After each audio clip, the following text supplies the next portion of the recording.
The reflection in room 313. When Daniel transferred to the remote boarding school in the mountains, he wasn't expecting much beyond boring teachers and foggy mornings.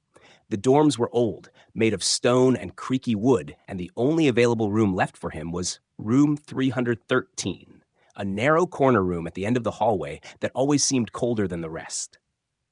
On his first night, Daniel noticed the mirror. It was tall, antique, with an ornate frame and cloudy glass, bolted to the wall across from his bed. No matter how he adjusted the lighting, his reflection always looked just a little off. Slight delays in movement, subtle changes in expression. Once, he swore he saw his reflection blink when he hadn't. He mentioned it to his roommate, Oliver, who laughed it off. Old mirrors are weird, probably warped glass. But Daniel couldn't shake the unease. Each night, he caught himself staring into the mirror longer and longer, drawn in by the tiny differences, how the reflection sometimes breathed slower or smiled faintly when he didn't.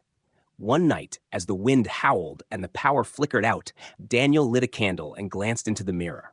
This time, his reflection didn't move at all. It just stood there, motionless, staring back. Daniel slowly raised his hand. The reflection didn't respond. Then it smiled. Not a normal smile, but something grotesquely wide, filled with dark gums and too many teeth. Daniel stumbled backward, knocking over the candle. In the split second of darkness before he found his phone light, he heard a tapping from inside the mirror. Tap, tap, tap. When the light returned, his reflection was normal again. He told Oliver, who rolled his eyes, "Maybe you're dreaming with your eyes open." But that night, Oliver moved his mattress to the far end of the room.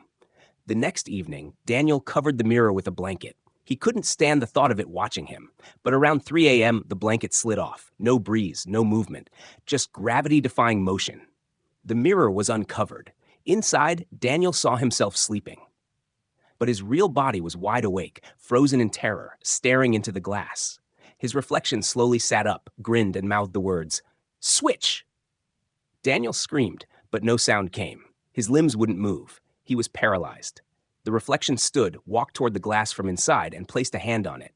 From Daniel's side, a cold, invisible force pressed against the mirror's surface. He blacked out. When he awoke, it was morning. The mirror looked dusty and still. Oliver was gone. His side of the room was empty. No one knew where he had gone or how he left. But Daniel wasn't the same. He smiled too often. He blinked too slowly. And sometimes, when people passed room 313, they said they heard whispering from inside. "Switch, switch, switch."